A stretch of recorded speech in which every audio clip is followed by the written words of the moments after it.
बुद्ध अमृतवाणी। कई चीजों को हम बेकार समझकर फेंक देते हैं, लेकिन जीवन में हर एक चीज उपयोगी है और जरूरत के अनुसार हर चीज का प्रयोग किया जा सकता है। गौतम बुद्ध की यह कहानी वस्तु के अहमियत को बताती है। महात्मा गौतम बुद्ध बौद्ध धर्म के संस्थापक थे। बुद्ध राजपाट, सांसारिक और पारिवारिक मोह का त्याग कर दिव्य ज्ञान की खोज में निकल पड़े। उन्होंने वर्षों बिहार के बोध गया में बोधि वृक्ष के नीचे बैठकर तपस्या की। बुद्ध के विचार, ज्ञान, उपदेश और अनमोल वचन से लोगों का जीवन बदल जाता है। यही कारण है कि बौद्ध धर्म और गौतम बुद्ध को मानने वाले भारत समेत कई देशों में हैं। अगर आप भी अपने जीवन को ज्ञान के प्रकाश से उज्जवल बनाना चाहते हैं और जीवन को बेहतर बनाना चाहते हैं तो बुद्ध के विचारों को जरूर अपनाएं।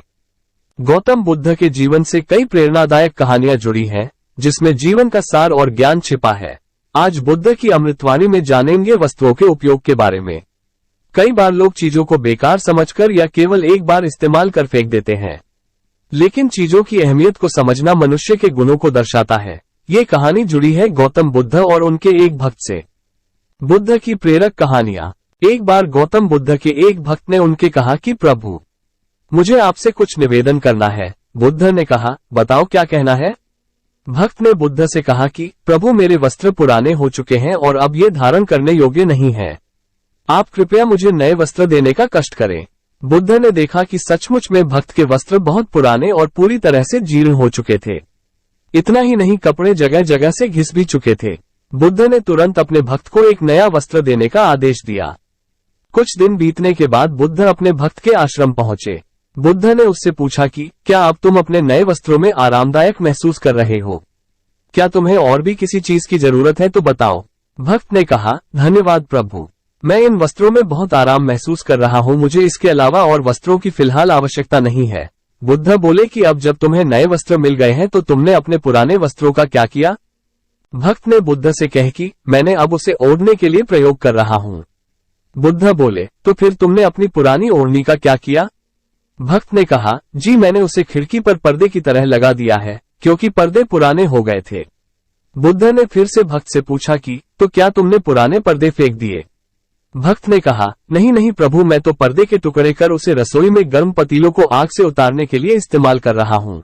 बुद्ध ने कहा, ओह, तब तो फिर रसोई के पुराने कपड़े को तुमने फेंक दिया होगा।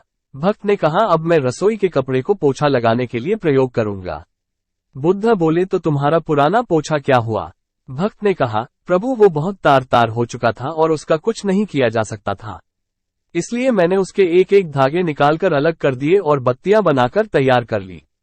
उन्हीं में से एक बाती कल मैंने आपके कक्ष में प्रकाशित किया था। बुद्ध अपने भक्त से बहुत प्रसन्न हुए, क्योंकि भक्त में ये समझ थी कि पुरानी वस्तुओं का कहां और कैसे प्रयोग किया जा सकता है। सीख। ऐसे लोग बहुत कम होते हैं जो वस्तुओं को बर्बाद नहीं करते। आज लोग एक कपड़े को 1 से 2 बार पहनकर हटा कर देते हैं। थाली में भोजन तो भरकर ली जाती है, लेकिन खाने से अधिक भोजन नाले में जाता है। आज आधुनिक युग में हमें ऐसी ही समझ की जरूरत है, लेकिन निराशावश हम ऐसे दौर में हैं जहां पुराने कपड़ों का पोछा बनाने वालों पर मीम बनाई जाती है। आप पुराने कपड़ों का भले ही पोछा न बनाएं, लेकिन वस्तु की उपयोगिता को समझें और उपयोग की जाने वाली चीजों को नष्ट करने से बचें। फिर चाहे वो पुराने वस्त्र हो, भोजन हो, जल हो या अन्य कोई भी चीज। इस बात का ध्यान रखें कि प्रकृति और जीवन में मिला सब कुछ धन्य और अमूल्य है।